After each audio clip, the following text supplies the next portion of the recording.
আমার এক দোস্ত ছিল নেপালের, মদিনা ইউনিভার্সিটি থেকে অনার্স করা, আলেম মানুষ, দায়ী মানুষ, রিয়াদুল হক নাম, আমার খুব ঘনিষ্ঠ দোস্ত। সৌদিতে একসাথে ছিলাম। তো তার বাসায় একবার বেড়াইতে গেছি, খাবার টাবার রান্না করছে। তারা তো ইন্ডিয়ানরা বা নেপালি, তারা আমাদের মতো বাঙালিদের মতো 10 পদ করতে অভ্যস্ত না, এক পদ বিরিয়ানি বা কিছু সিম্পল। তাড়াতাড়ি খাবার দিয়ে দিয়েছে, আমরা বসে গেছি। তো আমরা খাচ্ছি, বাচ্চাদেরকে দেখলাম একটা ডাক দিল। বাচ্চাদের নাম ছিল আব্দুর রহমান, আব্দুর রহমান, বেটে খানা হয় তো আ যাও, খানা হয় তো আ যাও বলে খানা শুরু করে দিস। আমার তো খাবার ঢুকছে না, আরে বাচ্চাগুলো আসছে না, ওদেরকে বাদ দিয়ে আমরা বসে গেলাম। আমি বললাম ইয়ার বোলাও बच्चों को थोड़ा साथ बैठकर खा ले। तो সে বলতেছে छोड़ो क्यों मगजमारी कर रहे हो, पेट उनका है कि मेरा। বলেন যে কেন তুমি এই সমস্ত মাথা হেডেক নিচ্ছ, সে যে খাবে পেট কি তার না আমার? তাই বললাম তার পেট। তো বলে যে তার যদি পেট হয় তো হেডেক আমার কেন? পেট যার হেডেক কোথা, ওই খাবে। এখন আমরা সিস্টেম এমন বানিয়ে নিয়েছি যে আমাদের বাচ্চারা ধরে নিয়েছে যে আমার খাওয়ানোর দায়িত্ব আমার মার, ঠেকাটা আমার বাপের, আমার না, এদের ঠেকা। যার কারণে বাচ্চারা শিখে না।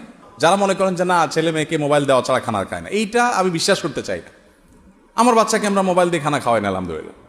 খাইলে খাও, না খাইলে নাই, কোনো টেনশন নাই বাবা। মানুষ না খায়া বহুদিন বাঁচতে পারে। রোহিঙ্গারা না খায়া মাইলকে মাইল হেঁটে, নাফ নদী যদি আপনি দেখে থাকেন, নাফ নদীর ঢেউ দেখলে আপনার কলিজা হজম হয়ে যাবে। সেই নদী পার হয়ে ওরা চলে আসছে। মানুষ খুব সহনশীল প্রাণী, সহজে মরে না। ছেলে 2-4 দিন না খেলে মরে যাবে, যারা মনে করতেছেন বোকার স্বর্গে বাস করছেন, ভুল।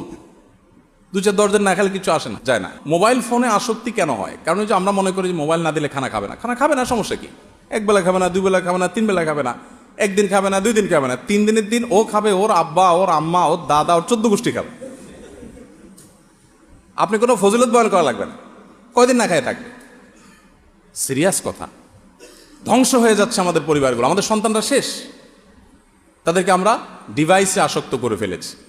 এই জন্য আমি বাচ্চাদের মধ্যে কোথাও গেলে আমি জিজ্ঞেস করি আমাকে কে কে চিনো, তো গর্ব করে খুব হাত তোলে। তো যারা চিনে না ওদেরকে ডেকে আমি আলাদা করে আদর করি, এবং তখন অন্য বাচ্চাদেরকে বার্তা দিয়ে দিই। আমি ওদেরকে অনেক বেশি ভালোবাসি, কারণ ওরা মোবাইল দেখে না। আমাকে চিনে না মানে দ্যাট মিনস সে মোবাইল দেখে না, সে একটা সুস্থ বাচ্চা। তার বাবা মা দায়িত্বশীল বাবা মা। আর দায়িত্বশীল না হলে মা নিজে একটাতে নিয়ে বসে থাকে মোনাজাতে, বাপের হাতে আরেকটা নিয়ে মোনাজাতে বসে থাকে, আর বাচ্চাকে বলে তুমি কম্পিউটারটা ছেড়ে নাও, কার্টুন দেখো।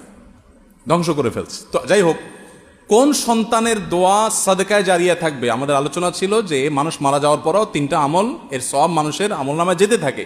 এর ভিতরে একটা হলো নেক সন্তান, যে সন্তানকে আপনি মোবাইলের সাথে পরিচয় করান নাই, করোনাদের সাথে পরিচয় করাইছেন, মনুষ্যত্ব শিখাইছেন, সময় দিয়েছেন, এবং তাকে আপনি সিরিয়াসনেসের সাথে